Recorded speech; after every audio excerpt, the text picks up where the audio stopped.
La obra de Star vs las fuerzas del mal tiene un sinfín de elementos interesantes tirados al tacho, que van desde su atrayente lore y construcción de mundo, que nunca fueron bien enfocados en la narrativa, hasta sus personajes clave de un pasado lejano, que pese a iniciar eventos cruciales, jamás se les dio la profundidad suficiente como para hacerlos brillar a tope. ¿Por qué no puedo hacer nada bien?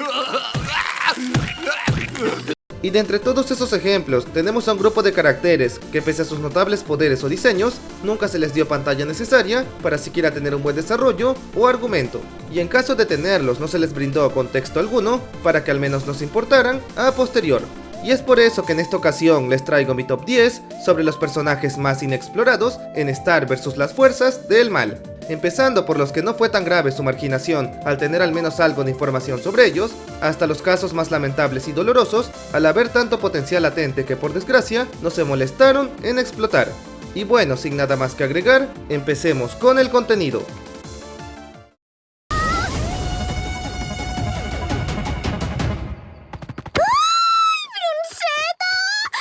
¡Pero cómo molas! Y en el último puesto de desperdicios tenemos a Brunsetta, personaje muy llamativo presentado en el capítulo Rescategrama de la cuarta temporada, siendo mostrada como una especie de diosa que vive y combate en la caótica Dimensión X-103, donde pasó cientos de aventuras con Marco durante los 15 años que este pasó allí, forjando un lazo tan fuerte y duradero con él como para darle un apodo gracioso y entrañable, dejando implícito que es un personaje con trasfondo valioso, tanto por su fuerza mística como por su compañía, siendo una amiga cercana que ayudó a Marco a crecer, tanto en calidad de persona como luchador. Y a pesar de todo su poder e impacto implícito, Brunsetta solo apareció en 2 míseros episodios en total, con el segundo de ellos siendo un burdo cameo, donde Marco le invoca solo para pedirle direcciones, para luego huir de ella como un vil y rastrero aprovechado, dejando a Brunsetta decepcionada quien se va del lugar usando su poder del trueno, haciéndola así un personaje limitadísimo al solo darle pantalla de forma tremendamente puntual, desaprovechando así su poder místico como diosa elemental y sobre todo su enorme experiencia de vida como deidad milenaria, pudiendo ahondar un poco más en sus años junto a Marco o sus siglos viviendo sola en la conflictiva Neverzone. Pero al menos al tener una aparición estelar y una descripción clara de su naturaleza, se sabe lo suficiente de ella en comparación al resto de la lista.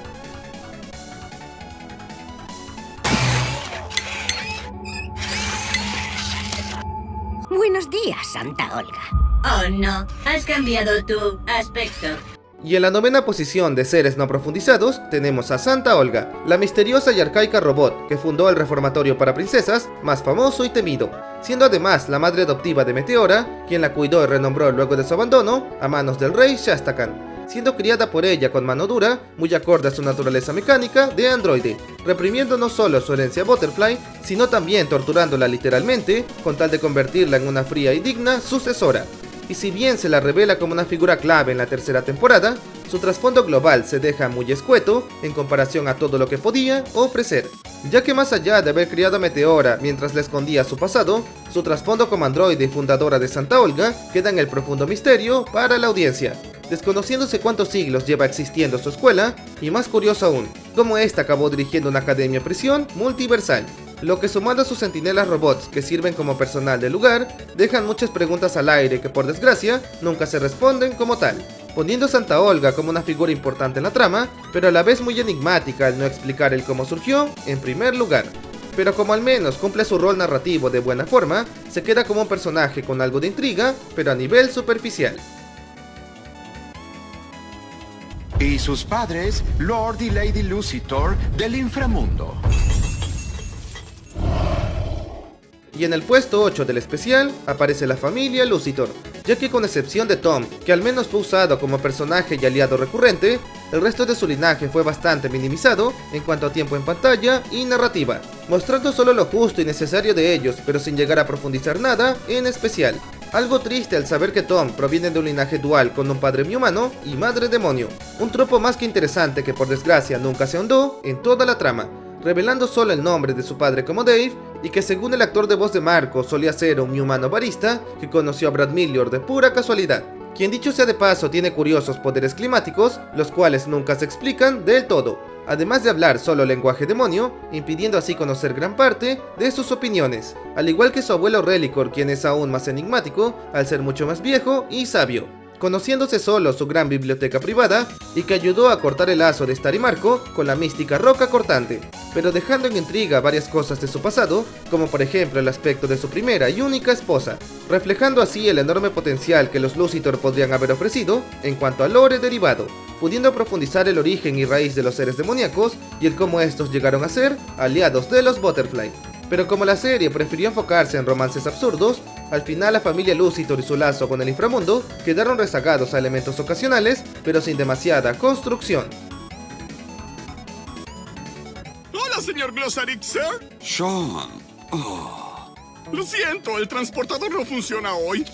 Pero hay muffins gratis en el lobby. Y en el séptimo puesto encontramos a Sean, el principal y aparentemente único asistente en la burocracia de la magia, donde cumplía el rol de guardia, vigía y supervisor de todo aquel que entraba y salía de aquel sitio, siendo un personaje bastante secundario pero a la vez constante a partir de la segunda temporada, estando presente en momentos clave como el juicio de Eclipsa e incluso durante la destrucción de la magia a nivel universal, donde para sorpresa de muchos se quedó disfrutando de unas pizzas mientras se burlaba de los restos de la alta comisión, denotando así lo abiertamente insensible que era, y más importante aún, que él mismo no era un ser de magia pura, a pesar de lo que cabría esperar, generando con ello varias preguntas al aire sobre el verdadero origen y naturaleza de Sean, siendo una criatura muy bizarra al servir a seres ultramísticos cuando él mismo realmente no lo es. Y lo único que se sabe sobre su trasfondo es una publicación de la creadora de Star donde menciona que Sean trabajó para la alta comisión durante más de 500 años, estando presente desde antes de la era de Festivia, haciéndolo así el ser no mágico más longevo dentro del canon.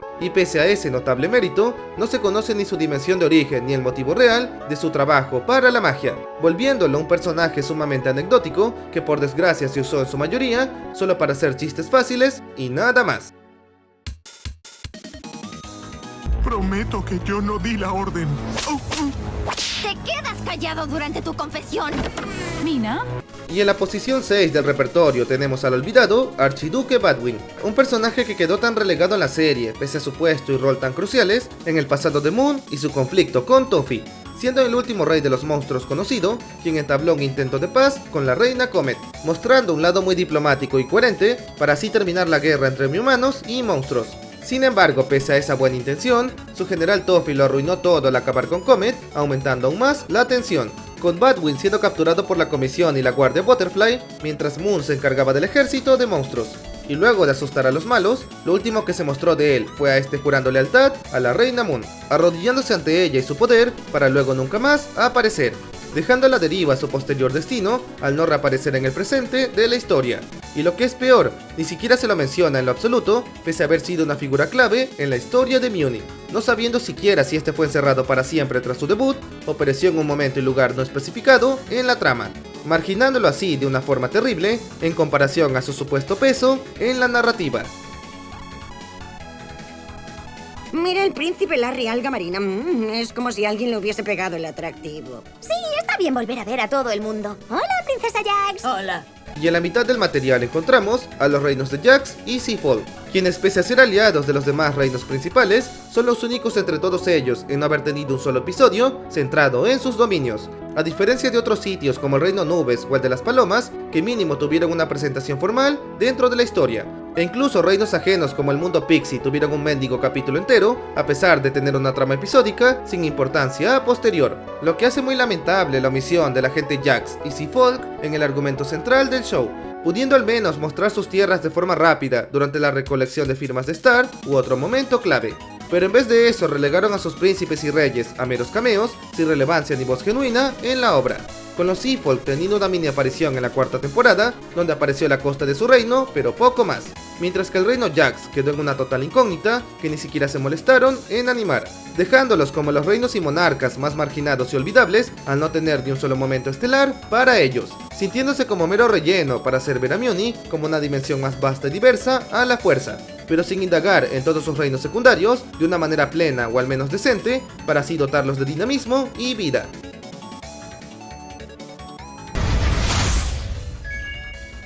Hola. Estoy aquí para evaluar a una Star Butterfly.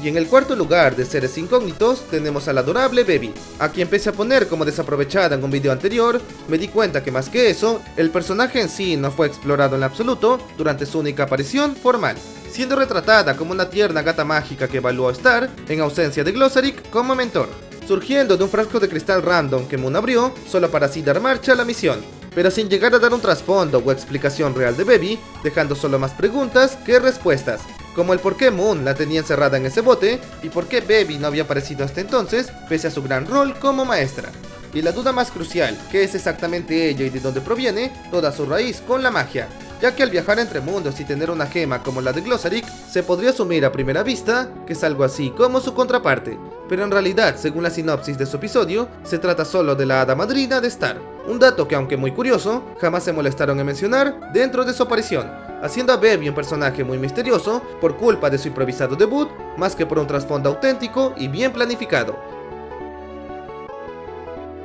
Muy bien. Que empiece la ceremonia. tú, repille! Y en la medalla de bronce tenemos al líder demoncista y su grupo, quienes pese a ser personajes esencialmente episódicos, siento que merecíamos algo más de información sobre ellos y su identidad y propósito real, ya que más allá de ser una facción aparentemente sombría, que realizaba rituales místicos de muy alto nivel, el cómo y por qué de todo el asunto es un enigma que la obra jamás resuelve, ya que el simple hecho que tuvieran acceso a magia pura es algo que los pone como un grupo intrigante en varios niveles, pudiendo ser aliados para algún conflicto futuro o una amenaza latente tanto para Star como para el mundo mágico. Y si con eso no bastara, el grupo en sí es bastante contradictorio al lucir malvados pero en realidad ser buenos al purificar seres, lo que sumado a su estética demoníaca les da una vibra discordante y a la vez sumamente interesante, pareciendo ser seres originarios del inframundo que encontraron una fuente mágica en algún sitio de casualidad, lo que habría estado bien revelar en la serie para así expandir más el lore de una manera orgánica y amena. ¡Waiscan el trocador! ¡Te convocamos! ¿Venís a hacer un trueque, chicas? Y en la medalla de plata de personajes enigmáticos tenemos a Whiscan el Otorgante, un ser místico de otra dimensión capaz de conceder deseos a cambio de un precio, apareciendo como un antagonista único y puntual del capítulo Adiós Bebés de la cuarta temporada, donde Meteoro y Mariposa le ofrecen a una inconsciente Star a cambio de darle magia a esta última, pero al final esta se arrepiente y los protas tienen una pelea en contra de él, con Whiscan mostrando su superioridad ante ellos al absorber cualquier magia con facilidad y de poder abrumar a Marco y su hermana físicamente con sus dotes de espadachín dual, haciéndolo así un guerrero formidable que solo fue vencido gracias a un guionazo súper absurdo, obligando a Whiscan a volver a su mundo natal sin siquiera dar un contexto digno acerca de él, no sabiendo nada sobre el nombre de su dimensión ni de la especie o rol de Whiscan en el plano existencial. Y de lo poco visto de él, da la impresión de ser una especie de deidad caprichosa de altísimo nivel, o al menos lo suficiente como para devorar la magia Butterfly y de abrir y cerrar una puerta interdimensional con solo pensarlo. Elementos que sin duda habrían dado mucho juego para que él sea un antagonista relevante, o como mínimo una figura destacada en todo lo relacionado a la magia, teniendo un diseño y poderes tan llamativos que por desgracia no supieron aprovechar más allá de su muy limitado debut. Creo que querías decir adiós. Muy buena, Quasar.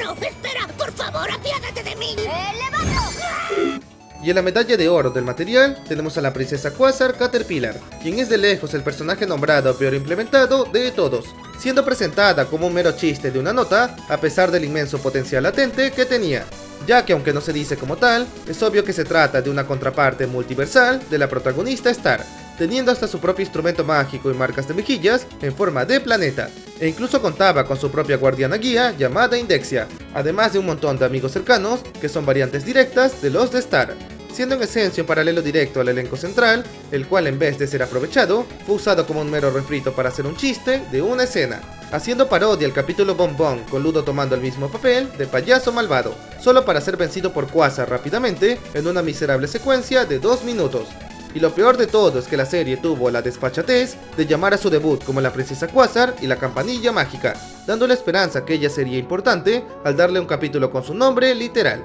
solo para escupir en la cara de la audiencia al ponerla únicamente al inicio para luego olvidarla para siempre, dejando en el aire su rol de princesa mágica y el papel de heroína cósmica que podía tener, desconociéndose su destino luego que Star acabara con la magia y con ello el poder que ella utilizaba, pudiendo al menos darle un cameo al final de la serie o siquiera un vistazo más detallado de su mundo y entorno mágico. Pero en vez de eso, ella y su realidad quedaron como una burda calcomanía en comparación a todo lo que realmente pudieron ofrecer. Y bueno amigos, hasta aquí llegó el video. No olviden dejar su like y de activar la campanita para no perderse el siguiente contenido. También me encantaría saber cuál de todos los personajes nombrados es el más interesante en su opinión, o si creen que hay algún otro que merecía salir en la lista. Y sin más que decir, me despido y nos vemos en la siguiente ocasión. ¡Hasta la próxima!